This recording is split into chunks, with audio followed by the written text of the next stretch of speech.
Dandavat Pranams. Happy Monday evening. Going live from the Socal Seva Ashram, the Sri Chaitanya Saraswat Seva Ashram in Socal, California, also known as Santa Cruz, California.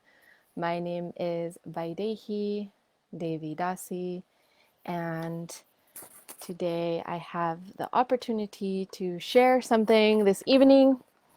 And I don't really have anything planned, but there is a theme and a topic that I've been thinking of that I would love to share. But I will just begin by offering this opportunity, this moment, and whatever it is that's going to come through, to offer that to my Gurudev, Srila Bhakti Sundar Govinda Dev Goswami Maharaj.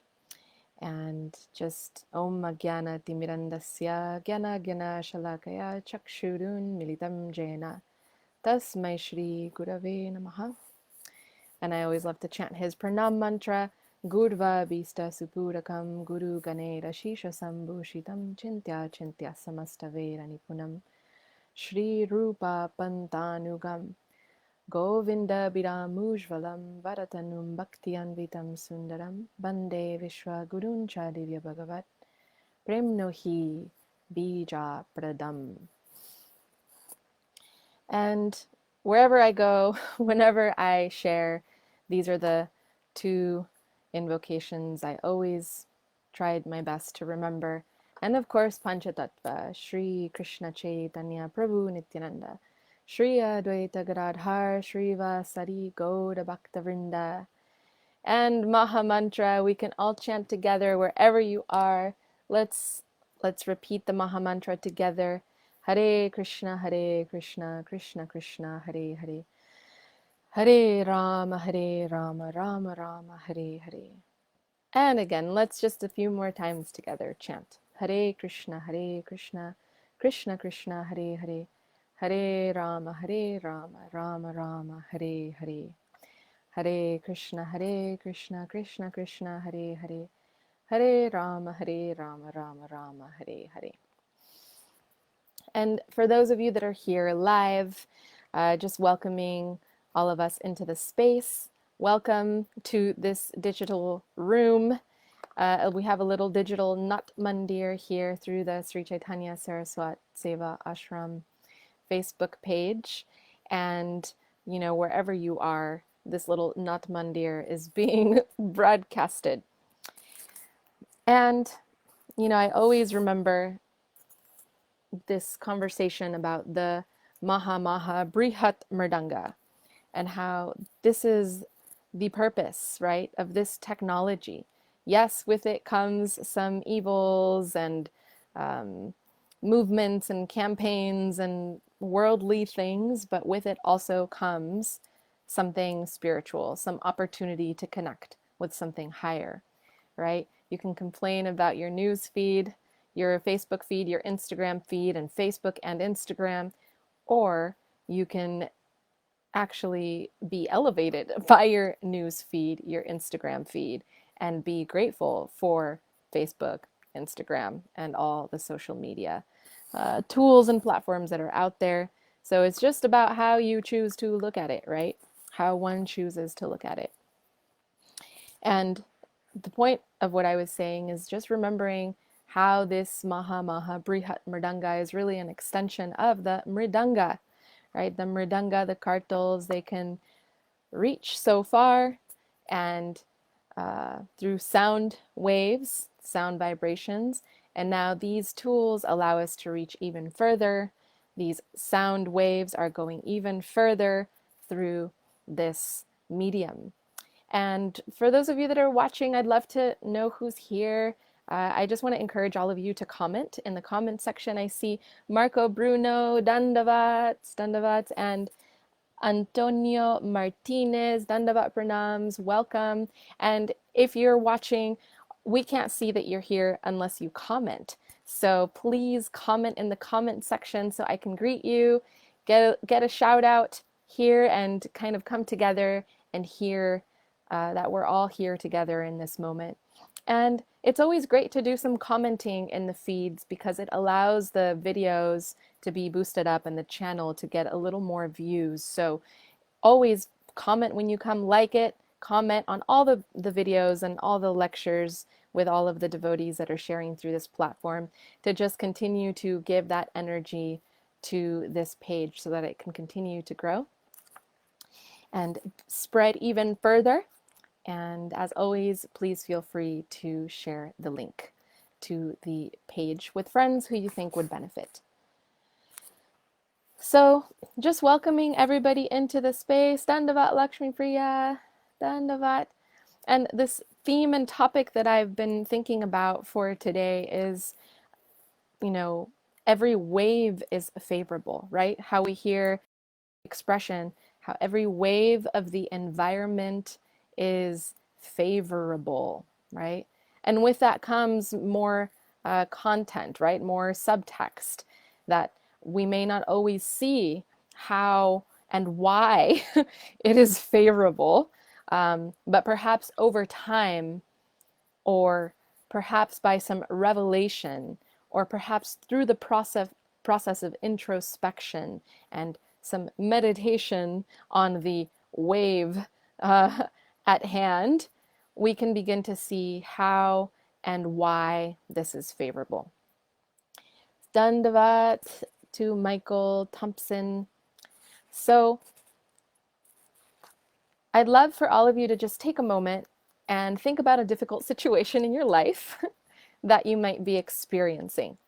Because Krishna consciousness is, you know, nice in one ear, out the other, but then how are we bringing it into our everyday life, right? So what is a difficult moment that you may be having in your life?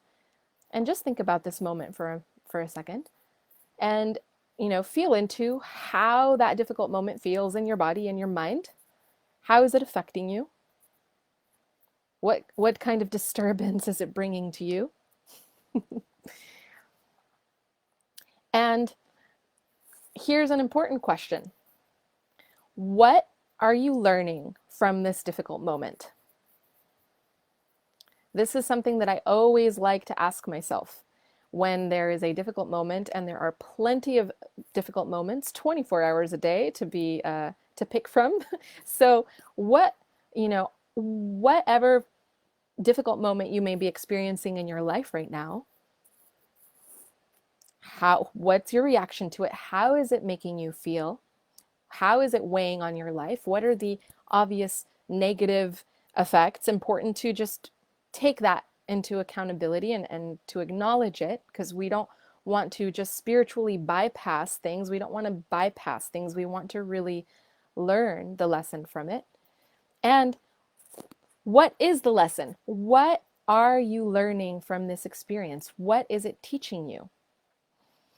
And I'm asking these kinds of questions because I really like to be on this topic of applying Krishna consciousness to our everyday life, and looking at situations from a broader perspective, from both sides.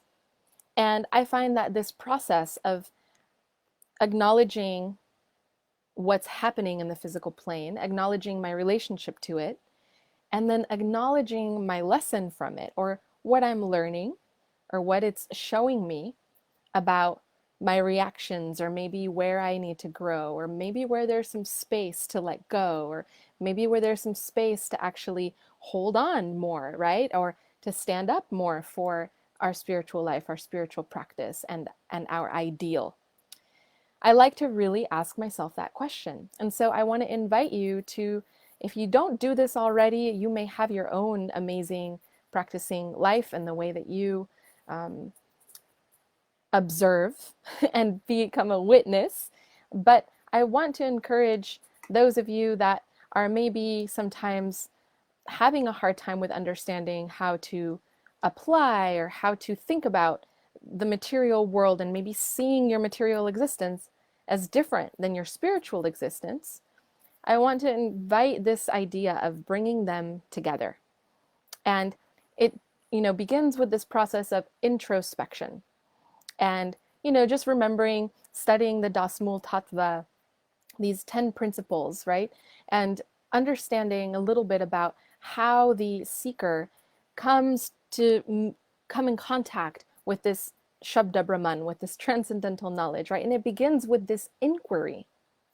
And sometimes we do not have the eyes to really see how every wave is favorable, is what I'm low-key saying, right? That's kind of the subtext. We may not always be able to see how it's favorable because we may be responding, we may be reacting, we may have our own perspective or our own idea of the situation. But what I want to encourage and what I like to try to do is, how can we pause and take a look at what we are learning about ourselves and what is being revealed to us. And there's this quote that I really like. Give me just a second because I wasn't planning on sharing this, but I want to quote it properly. I really like this quote. So, the essence of it is, somewhere between stimulus and response is a space, right? And here's the quote. Between stimulus and response, there is a space. And in that space is our power to choose our response. In our response lies our growth and our freedom. And it's by Viktor E. Frankl. Okay? So somewhere between stimulus, right, the disturbing cause, and response, the reaction, there is a little space.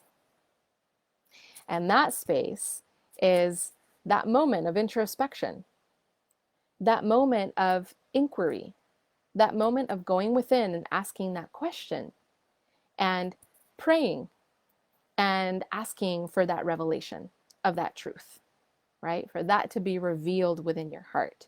And there lies the opportunity for growth and for freedom. Because every wave of the environment is favorable, is a very evolved, really, state of consciousness, right? To be able to see that everything is favorable, that sounds more like this, beginning in the Uttama, right? The Madhyama Adhikari to the Uttama Adhikari, where we're the disciple, right? The student is on this process of evolution. And this is subjective evolution, right? Like the title of our book by Srila Sridhar Maharaj, Subjective Evolution of Consciousness. So there's this subjective evolution. There is this growth that is happening. And it has something to do with our perspective and our vision, right? And the more that we take what we're learning from our acharyas and from, our shastra and our songs, and really assimilating that experience into our consciousness to the point where it begins to create a habit, right? A pattern, a way of filtering the stimulus that we're receiving from the world through the filter of Krishna consciousness, of Shabda Brahman, of transcendental knowledge. Now we begin to see the world with, the expression rose-covered glasses, but it's more like sambandha-covered glasses, right? This understanding of our proper acquaintance with the environment. And it's hard to say that something really unfavorable is favorable, right? And I'm not saying that a situation where somebody's being hurt or attacked, right, is a favorable. Ultimately, every single wave is favorable, right? But obviously not condoning harm being done to anybody. But how can we begin to look at situations that way? And as I was thinking about this, thinking about waves and thinking about sound waves and thinking about our mental waves and how this is a part of our perspective. What we hear and the way we hear others talking and our environment, as it's being brought into our consciousness through the ear, right? This the ear, right, is how we're hearing all of these vibrations and how we're getting this knowledge, and also how we're getting Krishna consciousness, how we're getting spiritual knowledge. So our perspective is very heavily influenced by what we hear and how we perceive our environment and the people around us. So this brought me into this topic of waves, and beginning with the sound waves, right? But not also the sound waves, but also time, past, present, and future. And I'm going to speak about more about that in just a little bit and read one of my favorite poems by Bhaktivinoda Thakur. But bear with me if you don't understand how this is all coming together, right? Because really, there is no past, present, or future, right? In the spiritual world, it is non-linear. The present is always happening. And so as we are being faced with every moment, that space between stimulus and response, that becomes our present moment. And that present moment becomes our moment of shelter. In that moment between stimulus and response is the opportunity to take shelter of transcendental sound vibration, of prayer, and of inquiry, so that the actual message that is favorable, because not a blade of grass moves without the will of the Lord, so that that blade of grass, that little message that could go unnoticed if we're not paying attention, can actually be revealed before us. And therein we'll see, as we've heard, that smiling face, right, of Krishna playing his flute, right? So removing the curtain of, stimulus and response, there's a present moment, there's a shelter. Removing the past and removing the future, there's the present moment. So something along these lines, right? This concept of the wave. If you're a surfer, here we live in Santa Cruz, and there's many surfers. I just went on a walk with my mom, Kalindi, and we saw all the surfers riding those waves. And it's a very particular thing to catch a wave, right? You have to get it right in the crest, and it's as you're like kind of being pulled by the wave, when you feel that wave naturally pulling you, that's when you know you paddle and you can get up. You almost feel the present moment of that wave is what makes you float. It's what makes you surf. It's what makes you balance and catch the wave. It's the wave's own momentum that kind of gets you up and on the board. So in that same way, how can we serve the waves of material energy or everything that's coming our way, right? By grabbing that present moment.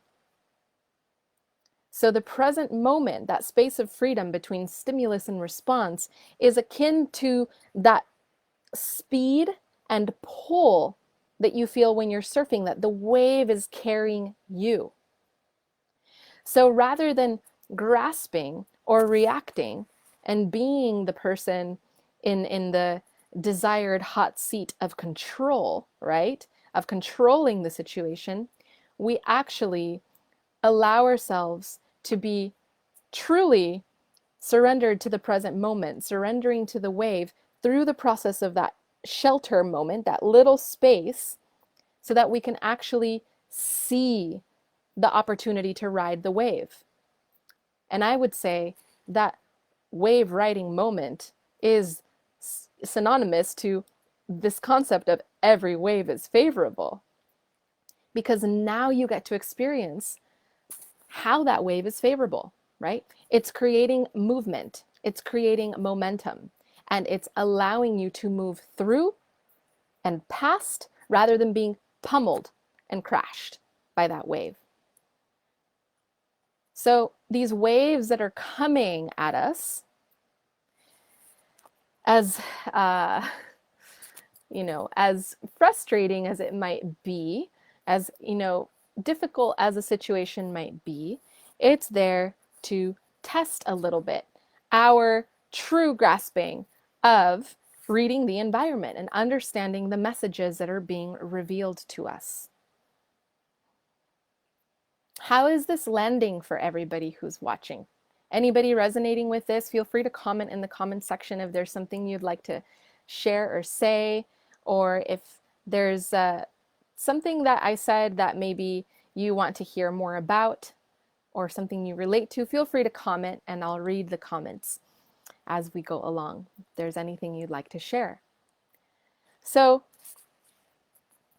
if we are taking the opportunity to be in the present moment and to really filter our experience through what we're hearing from all of the amazing classes that are happening, right? We have Bhakti Connect, we have the website, we have the Facebook page, we have all of the devotees living in the temples, we have the audio books, we have all of this wealth of knowledge. How are we applying it to our everyday life? Because I don't know about you, but I'm very much interested in living a happy, magical life, right? Where we get to see the hand of Gurudev in everything, where we get to see the hidden meaning, where we get to see the synchronicity, right? The serendipity, where we get to see the aliveness of the present moment and how really Gurudev, the Lord, Krishna, Mahaprabhu, how they are really truly present in every moment.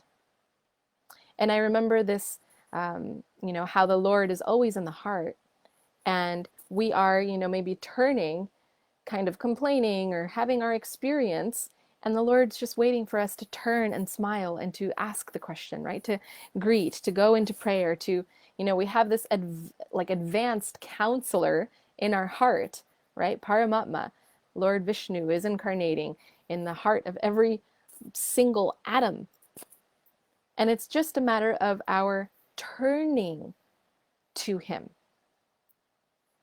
so that we can actually get properly plugged in and to see how the energy of the Lord is within everything. But it takes us consciously plugging in. And that's all we need to do, because the rest is a descending, self-revealed process. But as long as we're not plugging in, we're not going to get that current. We're not going to get that wave, right?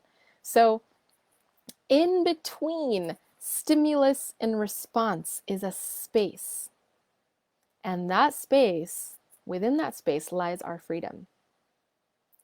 So within that space, we have the option to connect and see the deeper thing.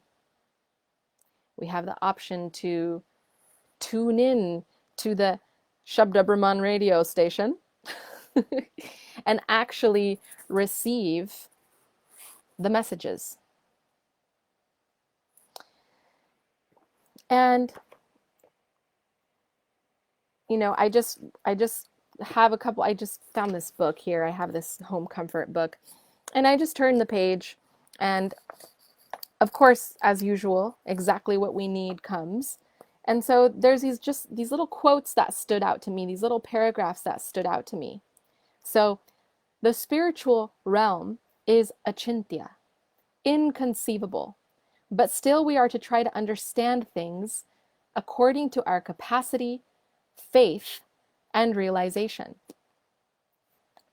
And so our capacity and our faith and our realization may begin in a kind of smaller way. We may have some good fortune, but the more that we take that moment of freedom to tune in to the messages through spiritual knowledge, through our practicing life, through inquiring and asking our questions and connecting with other devotees and with our amazing sannyasis all over the world, we begin to increase that faith, that capacity, and that realization.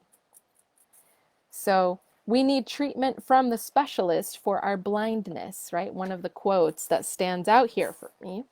So, and that treatment is sambandha gyan, right? Proper acquaintance with the environment. But it takes, kind of like last week, talking about balancing our material and our spiritual life, right? It takes some being able to use our realization that we have, our intellect, our prayer, our choice to submit ourselves and to pray for that answer, to pray for that revelation, to seek truly the little message, right? What is the favorability that is coming through this wave? Right? This wave may be covered in bitters and darkness and difficult things, but within that wave there is consciousness, because not a blade of grass moves without that wave. So when we begin to uncover the layer of dirt, right, of karmic perception, of past trauma, of suffering, of conditioning, whether it's this life or previous lives, doesn't matter, because it's all in our present moment affecting us, right? It's the lens through which we are seeing, right? All of that is there. And we can either choose to see what we see with our physical eyes and have a physical reaction, or we can take it deeper and begin to ask those questions. And here is the beautiful thing. The beautiful thing is that it's really simple. All we have to do is ask. All we have to do is ask. And turn to the Shastra, and turn to the prayer, and turn to the Paramatma, turn to the devotee, right? Turn to the YouTube channel, to the Bhakti Connect. Tune into it. And therein lies the perspective or the answer. And I don't know if any of you have ever experienced this. I know that there was a moment in time where all of the devotees, we were living with Gurudev in Navadweep, and I think it was festival season. It was Gaur Purnima, and there were so many devotees everywhere.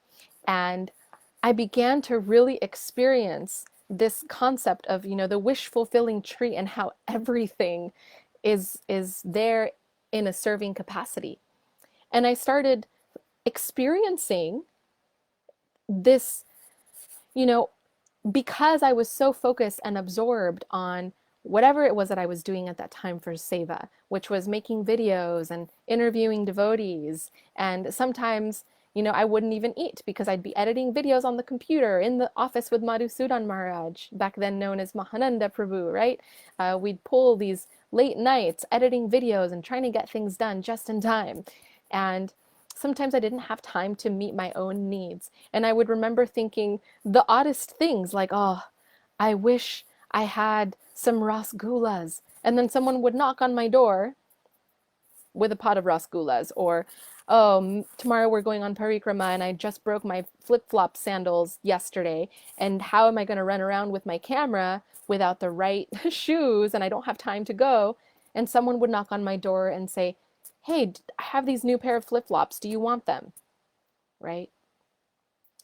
And so there comes a point where when we really get into this habit of turning inwards over and over again with this mood of service, this mood of inquiry, this mood of wanting that growth, right? Wanting to increase that capacity, wanting to be used as an instrument, we start finding that we're no longer in this tit-for-tat Mayic plane where everything is so hard to do and we're trying to extract something from the environment because we're going to do it from our own efforts because we're being responsible. It's when we begin to let go and go within and go into that plane of surrender and prayer and inquiry and asking for the solutions and just asking and thinking, that's when the magic starts happening. That's when the synchronicities start happening. And the experience, I'm going to take this off because I think it's bumping into the microphone. The experience is that now everything is coming to support, right? Everything is coming to support, and you begin to have this experience of the favorability that is everywhere, and how everywhere around you, the universe is really conspiring to support you. And it doesn't mean you're always going to stay there, right? We may fall and then come back to that place. But the important thing is that we continue to come back to it. We continue to come back to it. And making mistakes and feeling sad or struggling is a part of the experience, because it's what reminds us that something needs to be taken care of, right? Something needs extra loving care. So whatever feels like a disturbance in your life right now, right? That is a place where you can really meditate and pray and ask for answer. What is the lesson? What is the opportunity here? And I'm saying this because it's a reminder for myself as well.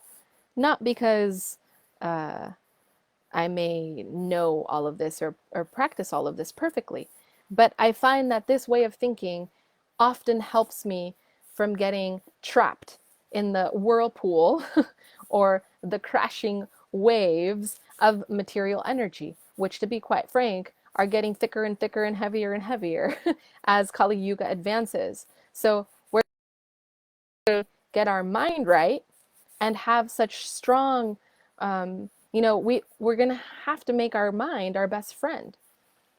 And the only way we can really do that, because the mind is more difficult to control than the wind, is by engaging it in Shabda Brahman. And I did want to bring up this really awesome example of one of our devotees here. Her name is Sureshwari, and she is so awesome because not only is she the Butter Acharya, if you know, you know, but because she's always playing spiritual vibration. In fact, she leaves lectures on in her room so that the vibe in her room is always right. So there's always transcendental sound, right? So that the waves are constantly being purified by the conscious waves, what's coming out of the mouths of our Guru Varga, right? Guru Mukha Padma Vakya Chite Te Koriya Aikya. It's like, do not desire anything other than what is coming from the lotus mouth of our Guru Varga, right? Make yourself one with their words, with their message. And if there's anything that we can take with us, it's that. We can't really take anything else with us, but we can take transcendental sound vibration and transcendental merit. So the more we spend our time cultivating that vibration, the more we experience every wave being favorable, and the better surfers we become of the material waves and the material energies. And when we fall off our board, we fall off our board and get back on and keep riding the wave, because now we have the technique, we have the strategy, and we're in connection with knowing what the wave is.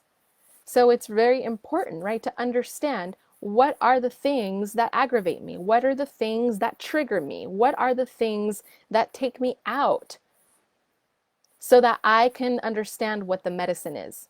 So that I can understand what I go to and what I turn to when that happens.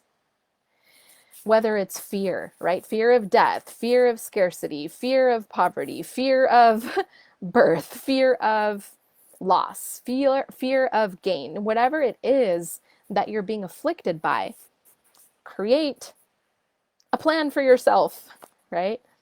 And I'm sharing with you what my plan has been. When things feel crooked and off, how can we set ourselves right by connecting with the message, Sambandha Gyan, right? That is how we keep the wave, this understanding of the favorable wave. I'm getting a message here, so the connection is not so good. Can everybody hear? Give me a thumbs up if you can hear me okay. And if you've been having trouble hearing, let me know. And I think we may just have to move to the temple room. Not right now, obviously, but the connection there is better. And Srila Janard Maharaj did let me know that. But today I ran inside just in time to go live. So I just went live from here. But the connection is much better in the temple room. But I hope that you all can hear me. Looks like he's typing something. Okay, so I wanted to share that, and then I wanted to keep reading a little bit more here. So above all, we have to accommodate within our mind that sweetness is sweet and truth is truth, however strong it may be. But we should not take any standard from here and apply it to that higher realm. Right, so we're not always going to be able to make out and to really properly understand these transcendental concepts and how everything is favorable, because it's sometimes beyond our vision. But how can we still take the opportunity to practice this idea? Okay, Srila Janard Maharaj did not say anything else. So, if one has no eyes, but another can see, the blind man will naturally seek help from the one who has vision. So, seek the help that you need from the devotees, from the Shastra. Make it a habit to, like Sureshwari, to play this transcendental sound vibration until it becomes a habit in your mind to see that everything is favorable, right? Instead of looking at what's not favorable, how can we take a look at the inner essence, the deeper meaning? And so the guru is a specialist doctor, and we will understand his qualification when we come to see that what he says is real and not imaginary. Such vision will depend upon the degree of awakenment of the eye. And that is this concept, right? This Om Jnana Timirandasya Jnana Jnana Shalakaya, applying the soothing salve of transcendental knowledge. Now we are awakening that inner eye, and we're able to see slowly, step by step, the inner meaning behind what is being experienced by us. Okay. So this concept, as I was thinking about it, also brought the idea of past, present, and future. Because oftentimes, there is lamentation, right, of the past, and there's anxiety about the future. How many of you experience, right, lamenting the past, maybe what happened or what didn't happen, and then feeling anxiety around the future, what may happen or what may not happen. And Bhaktivinoda Thakur, in one of his poems, which is one of my favorite, the Jiva Soul, talks a little bit about this. And I'm going to paste the link to this poem in the comments section so that you can read along if you like. Dandavat, Sophia, or yes, Sophia Shamakanta. Here is the link to this poem. It's one of my favorites. And, if you're going to remember anything in this poem, it's this line about forget the past that sleeps and ne'er the future dream at all, but act in times that are with thee, and progress thee shall call. Okay, if you're going to remember anything, remember that part. Forget the past that sleeps, and ne'er the future dream at all, but act in times that are with thee, and progress thee shall call. And I bring this up because, in the conscious community, the kind of alternative spiritual community, there's a lot of conversation around trauma, right? Around trauma and around triggers and the past, right? And how what we've experienced in the past is still living in our tissues on a cellular level. And, we have this trapped trauma. And I was thinking about this and watching how much I've subscribed to this concept and idea. And then I started thinking, but wait a minute. Forget the past that sleeps. Bhaktivinoda Thakur talks about this, about forgetting the past. And we know that it's a temporary moment that has already gone. And we know that this body is also temporary. It's with us here now. But are we going to carry the past and the trauma with us? Now, that concept is helpful for understanding maybe why we experience what we experience and why we're perceiving situations as such, or why things trigger us, or why things feel a certain way to us and not another person. It can be helpful for kind of understanding, right? The symptoms of the thorn. But this concept of forget the past that sleeps, there comes a moment in time where we must let go, right? Let go of the past. Let go of whatever has been stuck in our memory as unpleasant. Because really, how are we going to free ourselves from bondage if in this life we are continuing to carry so much of the past? Now, how do we get rid of maybe that baggage or that heaviness? Obviously, that takes a combination of whatever works for you, right? Healing modalities, so on and so forth. But I have found that the process of affirmation and introspection is one of the most powerful processes, because we begin to clean from the inside out whatever is rotten or not working, right? Or feeling like there's a thorn there.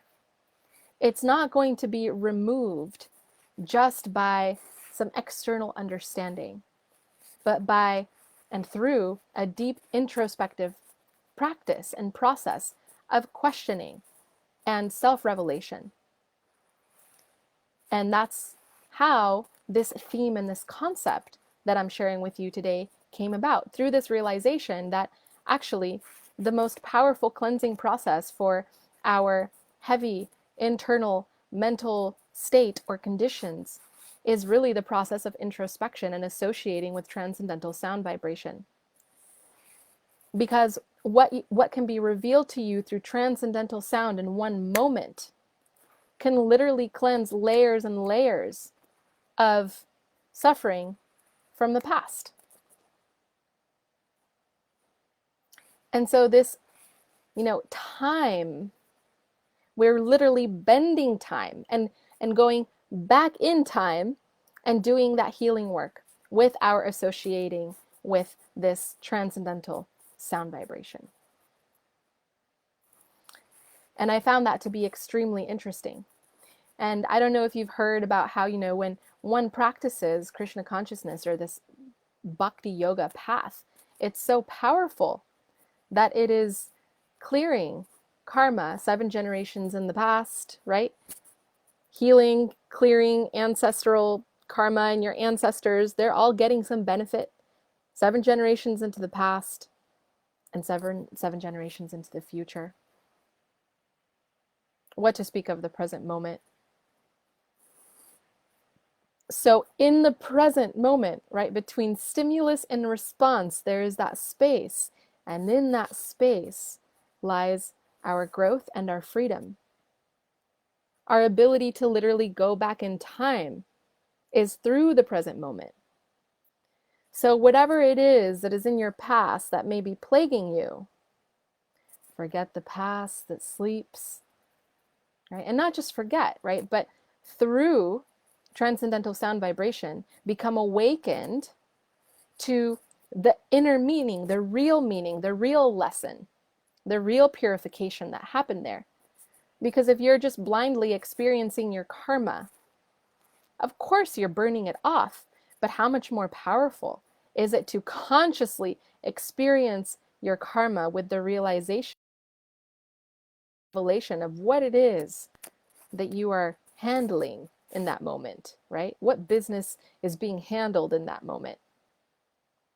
Like the difference between gyata and agyata sukriti, right? Or, knowing that you're doing something pious and not knowing, how much more powerful is it when you're conscious of it? How much more powerful is the holy name when you have that bhakti lata beej, it's been planted, and now you're chanting consciously. And so that presence, the way we can really honor the present moment is through transcendental sound vibration. And within this moment, I want to share, last week I talked about the power of intention and how that's used so often in the alternative spiritual communities, setting intentions. And I talked about how we have our invocations. Those are our intentions, right? We have our invocations for things, for our guru, for the deities, for honoring prasad, for travel, and all of those things. And we also have this concept of affirmation, right? In this community, right, the spiritual kind of community, there are these affirmations, and everybody's talking about affirmations. And if your mind gets into a negative groove, self-doubt, kind of like self-help style kind of conversations and topics, right? You begin to doubt yourself or, whatever, hate on yourself and so on and so forth, then repeating affirmations can be a powerful way to get out of that funk. And yes, it's true, I've experienced it, affirmations are great. But what is the equivalent of affirmations in our Krishna conscious movement is pretty much anything in these books. So you can, take these as your affirmations, as those divine messages and affirmations that you can remind yourself of. So that when you start feeling the cluttering of the past that sleeps, coming back like zombies trying to kind of eat up your present moment, forget the past that sleeps and, tap into some transcendental sound vibration. Set it straight. And ne'er the future dream at all. The reason we can feel so overwhelmed in our material life is because we're thinking about the future, right? And trying to secure our future, secure the future. Am I going to pay rent? Am I going to make the money? Am I going to do this and that, right? We're constantly, and it's the way this society is built too, right? Constantly having to be concerned with our future and how we're going to, in this present moment, secure the next moment. But there's this idea of, rather than chasing, how can we magnetize what we're calling in? We have to understand what it is that we want first, right? What are we calling into our spiritual life? The way we can be anxiety-free and present is to stop fighting or chasing the future and to get very present, get very clear with this present moment and what is here and what is important and what is necessary. Be minimalistic, leave the baggage behind, and stop overpacking for the future trip. And what is it that you have here right now, and what do you need here right now? Ne'er the future dream at all, but act in times that are with thee, and progress thee shall call. Magnetism and all of these other, spiritual, alternative spiritual concepts that are being talked about all the time. Now the real manifestation is here. The real magnetism is what? Drawing and calling in the blessings and the protection of our divine guardians and the solutions that are being revealed. And it doesn't mean we're not in the picture. We're also there, right? We are being given the opportunity to call out and to receive and to be a channel of that revelation, of that medicine, of that truth that is coming through. And that is what I have found as so helpful for navigating this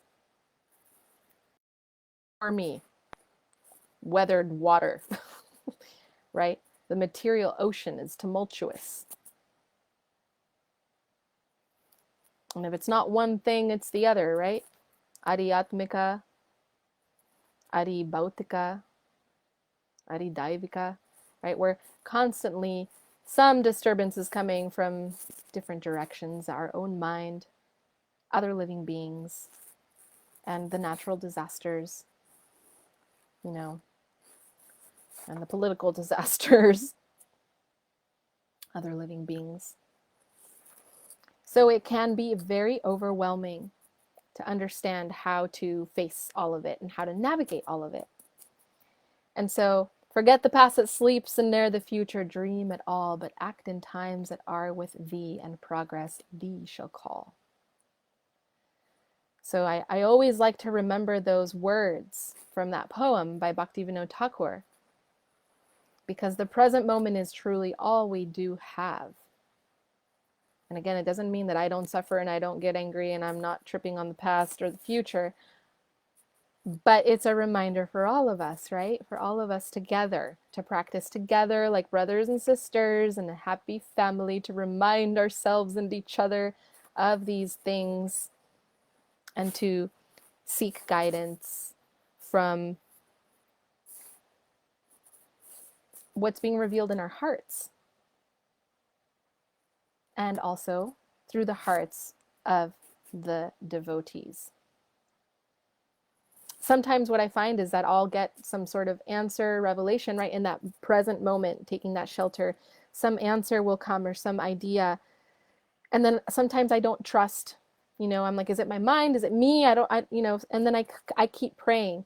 And usually what happens is I'll turn to a page and it says something, right? In the spirit of what I was meditating on, or one of the devotees will say something, some affirmation, some confirmation will come. But it comes from us being that magnetic principle, right? From us through inquiry and that humility and that prayer and that choosing to turn to the Shastra, to the Guru, to Shabda Brahman, transcendental sound vibration. It's our choice of turning and seeking that shelter that creates that magnetism and brings all of that into our vision, into our lives, into our field. So at the very beginning, when I first started talking, right, I was asking, what is a situation that is currently disturbing you in your life?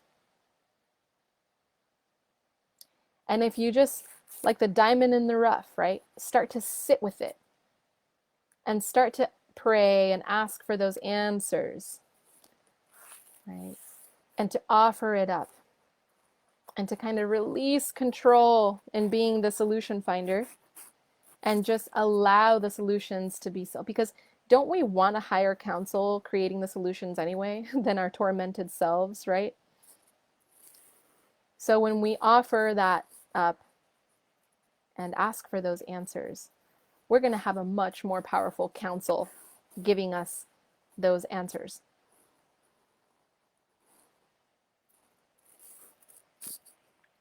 So I want to read this poem and close with this. And I really hope the connection is a bit better. It might be a combination of my computer and all the pages. So if you had trouble with the connection, so sorry about that. And Next week, we'll have a stronger connection. The temple room, I heard from Srila Janardhan Maharaj, has a much faster internet speed because he's taken the time with other devotees to really make that connection great. So all of you can hear clearly, and we'll do a little chanting beforehand and see the deities. But I'm going to close with this poem. It's a little bit long, and I posted the link so you can take some time, to really read it. I really like to memorize and read and kind of chew on these words because answers come from there too. So this poem was written, it's called Shadagrahi Vaishnav, and it was written or composed in 1874 by Srila Bhaktivinoda Thakur. And for those of you that may be getting familiar with Bhaktivinoda Thakur, already familiar, Bhaktivinoda Thakur, and it's written so nicely here on this website page, the 19th century pioneer of Krishna consciousness. So if people ever ask you, who's Bhaktivinoda, century pioneer of Krishna consciousness? He was born in 1838 in Bengal. He worked tirelessly to preserve the spiritual tradition and literature of India. He composed, edited, and published more than 100 books in Sanskrit, Bengali, and English. Okay, here it goes. And, I may not read it all poetically and perfectly, but let us begin. Alas for those who spend their days in festive mirth and joy. The dazzling, deadly liquid forms their hearts fore'er employ. The shining bottles charm their eyes and draw their heart's embrace. The slaves of wine can never rise from what we call disgrace. Was man intended to be a brute in work and heart? Should man, the lord of all around, from common sense depart? Man's glory is in common sense, dictating us the grace that man is made to live and love the beauteous heaven's embrace. The flesh is not our own, alas, the mortal frame, a chain. The soul confined for former wrongs should try to rise again.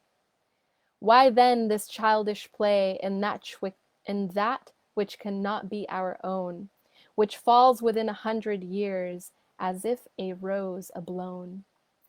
Our life is but a rosy hue to go erelong for naught. The soul alone would last forever. I can't, forever, but it's abbreviated. With good or evil fraught. How deep times to be, how grave the aspect looks, and wrapped in awe become, oh we, when reading nature's books. Man's life to him a problem dark, a screen both left and right. No soul hath come to tell us what exists beyond our sight. But then a voice, how deep and soft, within ourselves is left. Man, man, thou art immortal soul, thee death can never melt. For thee thy sire on high has kept a store of bliss above. To end of time thou art, O his, who wants but purest love. O love, thy power and spell benign, now melt my soul to God. How can my earthly words describe that feeling soft and broad? Enjoyment, sorrow, what but lots to which the flesh is heir? The soul that sleeps alone concludes, in them it hath a share. And then, my friends, no more enjoy, nor weep for all below. The women, wine, and flesh of beasts, no love on thee bestow. But thine to love thy brother man, and give thyself to God. And God doth know your wages fair. This fact is true and broad. Forget the past that sleeps, and ne'er the future dream at all, but act in times that are with thee, and progress thee shall call. But tell me not in reasoning cold the soul is made alone by earth's mechanic lifeless rules, and to destruction prone. My God who gave us life and all, alone the soul can, or give it all, his promise to fulfill. So push thy onward march, O soul, against an evil deed that stands with soldiers, hate and lust. A hero be indeed. Maintain thy post in spirit world as firmly as you can. Let never matter push thee down. O stand, heroic man. O Sharagrahi Vaishnava soul, thou art an angel fair. Lead me on to Vrindavan, the Spirit's power declare, and Spirit's power declare. There rests my soul from matter free upon my lover's arms. Eternal peace and Spirit's love are all my chanting charms. Jai Srila Bhaktivinoda Thakur ki jai. And this is just, I know it's, kind of like this English poetry, but I really invite you to read it on your own and kind of digest what he's saying. And it's such a beautiful, right? Like, maintain thy post in spirit world as firmly as you can.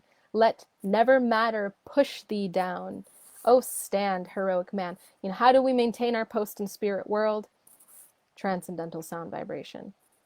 I'm never going to stop talking about this topic because honestly, it's our saving grace.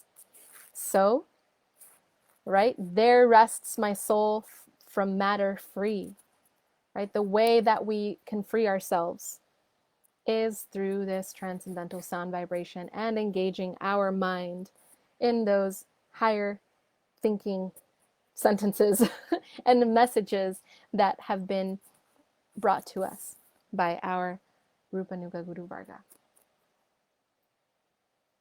So this is my humble share. Again, as I've mentioned before, I like to share from personal experience and what's going on. What I'm experiencing. I always try to take that in through this filter and try to find here and there, what are those hidden gems? What are those hidden messages? Otherwise, it's all just misery and suffering and honestly torture. And so the only way we're really going to get out of that is by connecting with that higher perspective, that higher vision, that higher vibration. And this is how I was taught. And I encourage you to also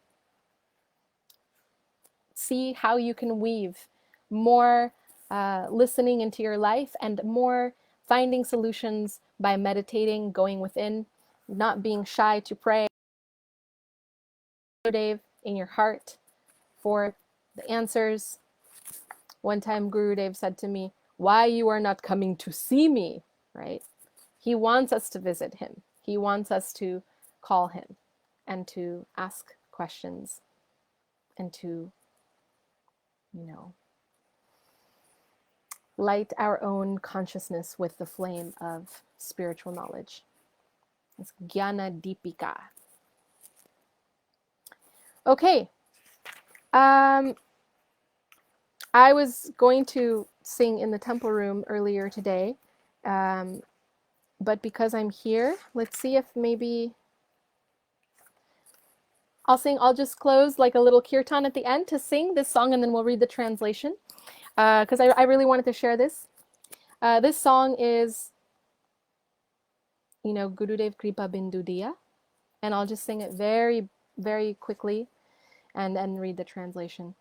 Gurudev Kripa Bindu Diya Koro e dase Trina Pekaya Tidina Sakala Sahane Bolo Diya Koro Nijamane Sprihahina Sakale Shaman Korite Shakati Dehonata Jata Jata Tabe to Gaibo Harinama Suke Aparadha behata kabeheno kripala biae jana kritartha hoi benata shakti buddhi namiyati din koromore atmasata Yogyata vichare kichu nahi pai, tomara karuna sara, karuna na hoile kadia kadia,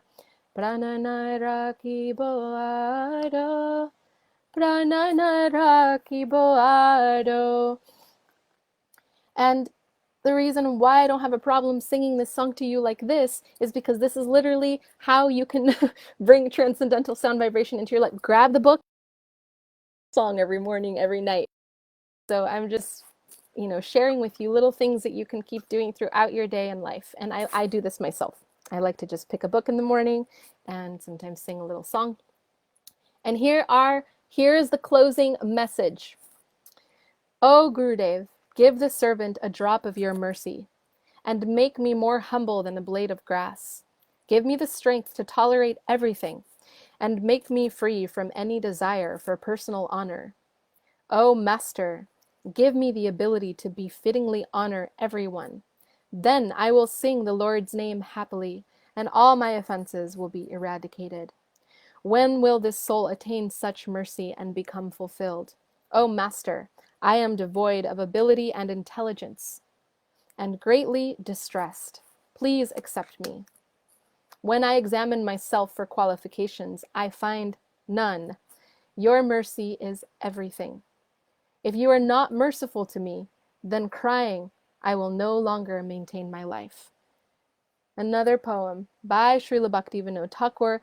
If you don't know what to say or how to pray, take a page from this song, right? And here's an example of how you can pray.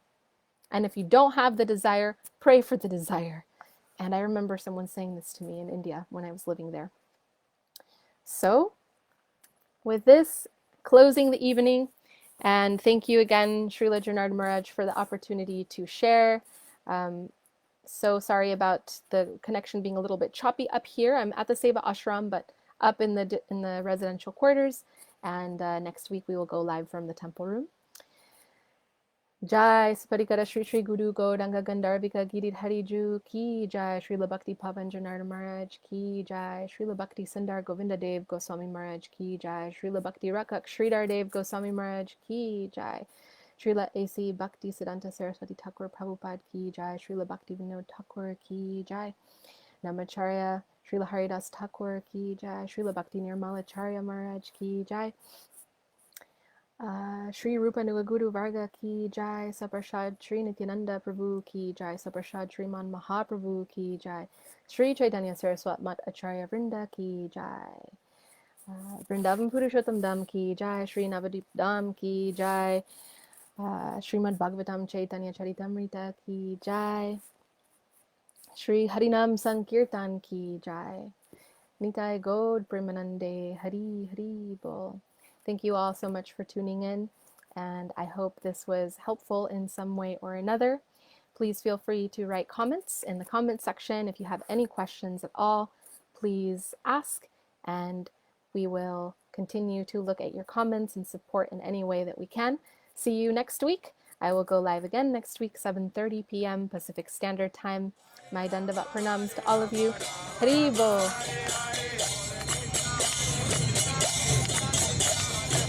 Hare Krishna, Hare Krishna, Krishna Krishna.